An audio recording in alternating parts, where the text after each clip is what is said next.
Kumita ako last month ng ganitong halaga dahil sa aking pag-freelancer. Alam ko marami sa inyo ang gusto maging freelancer or virtual assistant pero hindi alam kung paano magsisimula. Welcome back to my channel, this is Kuya Renny Boy. For today's video, pag-uusapan natin ang siyam na agency na nagbibigay ng work from home job 100% at meron silang training para sa mga newbies, sa mga beginners. Lalo na kung ikaw ay walang experience at kaka-graduate pa lang, talagang tutulungan ka nila makakuha ng client. At dahil nag-offer ng training itong mga agencies na to, talagang matututo ka at magkakaroon ka ng idea kung paano makakuha ng client, kung ano nga ba yung culture sa ganitong bansa, sa ganyang bansa. Talagang magkakaroon ka ng idea sa pagiging isang virtual assistant bago ka tuluyang ma-hire. Hindi naman sa nilalahat ko, pero karamihan sa mga freelancers or sa mga virtual assistant na nakilala ko, 100% guys, talagang nag-umpisa sila sa agency, kaya sila natuto, kaya sila gumaling at mas lalo pa naging expert, kaya sila kumikita ng malaki ngayon sa freelancing industry. Kaya kung bago ka lang dito sa channel ko at gusto mo ng mga ganitong uri ng content, don't forget to like this video at i-click yung subscribe para at yung notification bell para updated ka pa sa mga paparating kong mga videos. Bago ko ito umpisahan, shoutout sa nanalo na 500 Gcash na nakaraang video ko. Kung gusto mo rin manalo, comment sa baba kung gaano ka pogi si Kuya Renny Boy. Without further ado, let's get started. Thank you for calling customer service.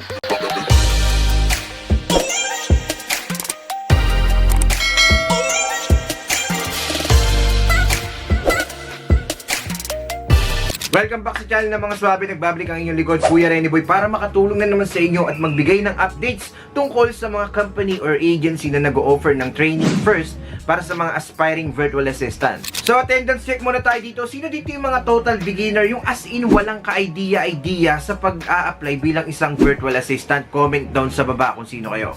Payo ko sa inyo guys, bago po kayo mag-apply, make sure ninyo na nag-research muna kayo at inaalam ninyo dapat yung niche ninyo, kung ano yung passion ninyo, at kung ano ba yung talagang bagay na gustong-gusto nyo na ginagawa ninyo, na alam ninyo kapag in-offer ninyo yung service sa ibang tao or sa mga foreigner, sigurado kayo na kayang-kaya nyong gawin.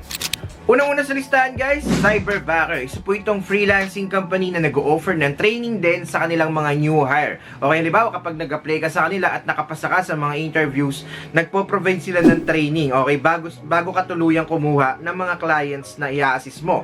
Okay, kaso hindi nila tinatawag yung sarili nila as virtual assistant, as call center agents. Tinatawag nila yung sarili nila as Cyberbacker. Kaya ikaw, pag na-hire ka na rin dyan, ang tawag mo sa sarili mo ay Cyberbacker. Sa Cyberbacker guys, marami po silang ino-offer na mga job description, okay, na trabaho. Pwede kang maging social media backer, as appointment setter, pwede ka rin maging video editor, graphic designer, everything na pwede mong applyan basta pasok sa niche na gusto mo. Sa Cyberbacker guys, pwede kayong kumita ng $1,500 per month kapag na-hire ka sa kanila. Kung gusto niyo mag-apply, meron tayong link dyan sa description sa baba.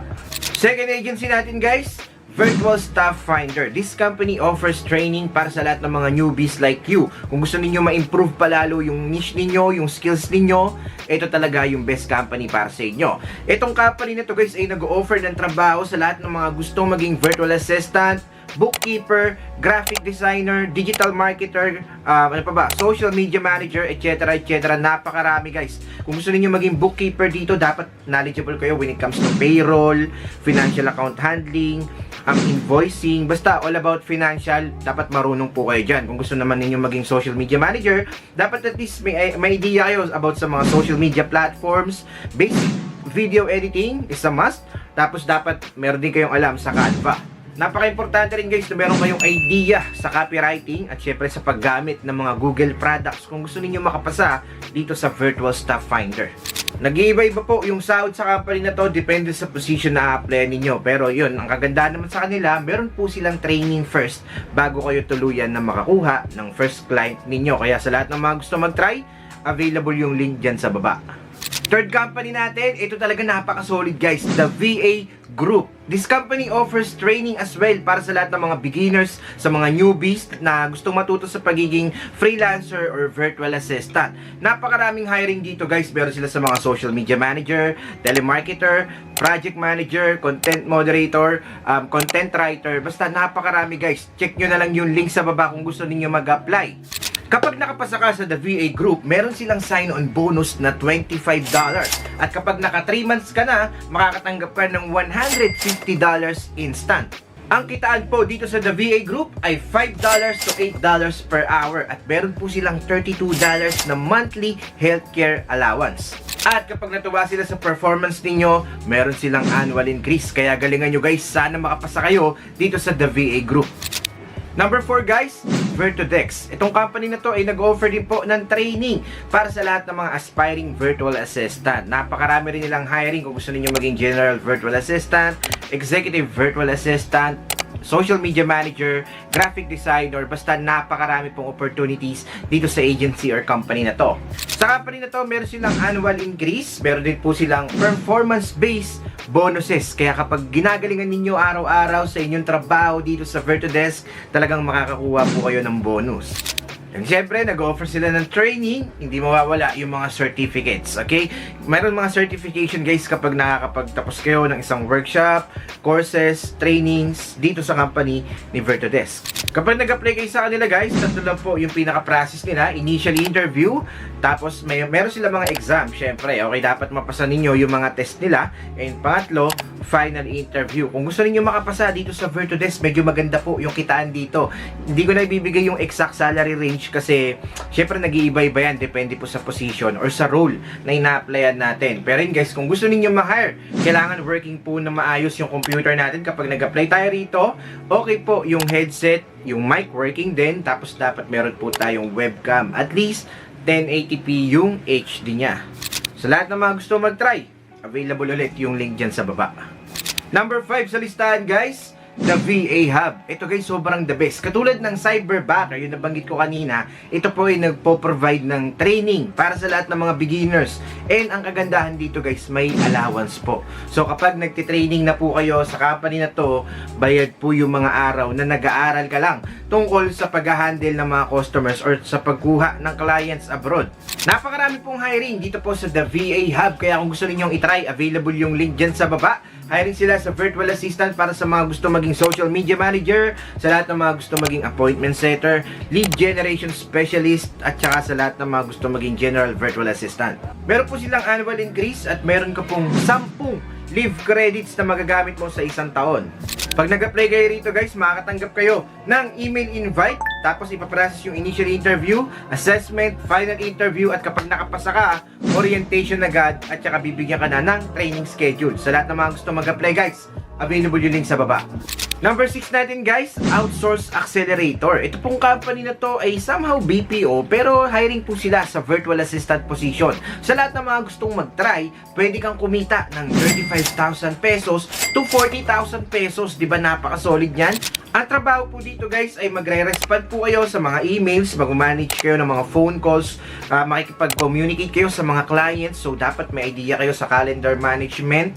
And kailangan din na good yung English communication skills natin, both verbal and written. Kaya huwag po kayo mag-alala guys kasi si Outsource Accelerator ay nag-offer din po ng training para sa mga newbies, sa mga walang idea sa pag-virtual assistant. Kaya ano pang hinahintay nyo guys, mag-apply na kayo, available po yung link dyan sa baba. Pang-pito sa listahan guys, Virtual Danwell. And katulad ng mga nabanggit ko kanina, nag-offer din sila ng training. At yung mga hinahire nila ng virtual assistant sa company na to ay binabato po nila sa mga Australian clients. Meaning to say, day shift po, pang umaga, hindi mako-compromise yung body clock ninyo.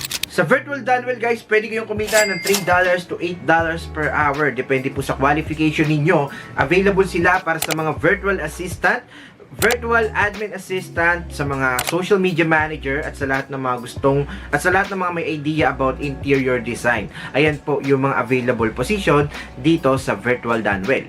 Kaya ako sa inyo guys, itry nyo na yan. Available po yung link dyan sa baba. Pangwalo sa listahan guys, may Outdesk. Ito pong company or agency na to ay napakalaki at napakaraming opportunities na ino-offer sa mga newbies, sa mga aspiring VAs. Kaya kung ako sa inyo guys, itry nyo si My Outdesk. Pwede kayong kumita ng $600 to $1,500 per month dito sa company na to basta makasungkit kayo ng napaka-solid na client. Sa mga gusto mag-try, ito po yung mga available positions na pwede ninyong applyan. Kaya kung gusto ninyong ma-hire talaga dito guys, make sure ninyo na mag-aral kayo, mag-practice kayo. Alamin ninyo ano ba yung passion ninyo, ano yung niche ninyo, ano pa talaga yung bagay or service na kayang-kaya ninyong i-offer sa mga client. Halimbawa, magaling ka sa video editing, pag-aralan mo maigi yan. Mag-join ka sa mga online courses, mag-aral ka maigi, panoorin mo yung mga tutorials sa YouTube kung paano basic video editing. Yung importante, magkaroon ka lang ng idea. Gumawa ka ng mga sample works na pwede mo mailagay sa portfolio mo. Meron akong video kung paano gumawa ng napakaganda at eye-catching na portfolio. Kung di mo pa napapanood, ay link it up there, makakatulong sa yan. Kaya sa mga gusto mag-try guys kay My Outdesk, available po yung link sa baba. Sana makapasa kayo guys. Number 9 natin guys, Remote Staff Philippines. Guys, itong company na to ay nag-offer din po ng training sa mga aspiring VAs, kaya mas try din ang agency na to. Kung gusto ninyong i-try or mag-apply, i-click nyo lang yung link sa baba. Hiring po sila para sa kanilang mga virtual assistant position, IT specialist, ano pa ba, SEO specialist or search engine optimization. Available din po sila sa digital marketing specialist, executive admin assistant, at napakarami pang iba.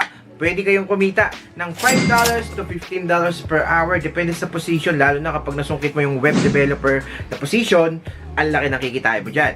Kung mag-check kayo ng mga vlogger na nag-work dito sa Remote Staff Philippines, grabe, napakasarap na ng buhay nila kasi napakalaki ng kinikita nila ngayon dito sa company or sa agency na to. And most of them, yung iba nag-i-stay sa remote staff, yung iba naman kumukuha or sumasidebit ng mga direct clients. O diba, napaka-solid yan. So yun lang, payo ni Kuya Renny Boy palagi, kapag mag-apply kayo sa mga company na binabanggit ko, make sure na nag-research kayo about dun sa background ng company.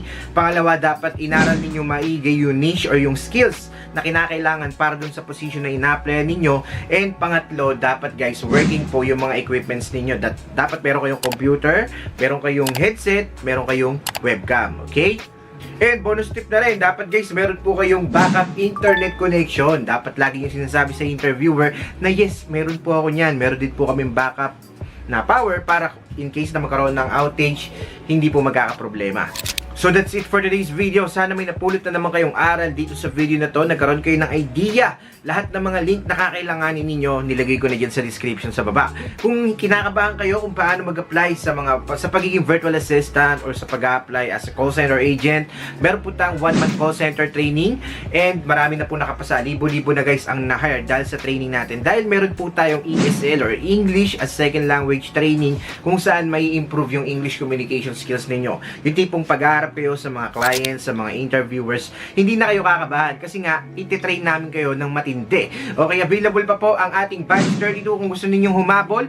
Comment sa baba ng #scholar at i-PM nyo ko ngayon din sa aking Facebook page, Kuya Renny Boy Official. Para po to sa mga aspiring VA, aspiring call center agents, marami kayong matututunan sa 1-month call center training natin. Always remember guys, ang pag-virtual assistant ay hindi po stable job, kaya kung papasukin nyo yung industry na to, totoo naman na malaki po yung kitaan. It's just that kailangan nyo maging financially and mentally prepared kapag papasukin ninyo ang mundo ng freelancing.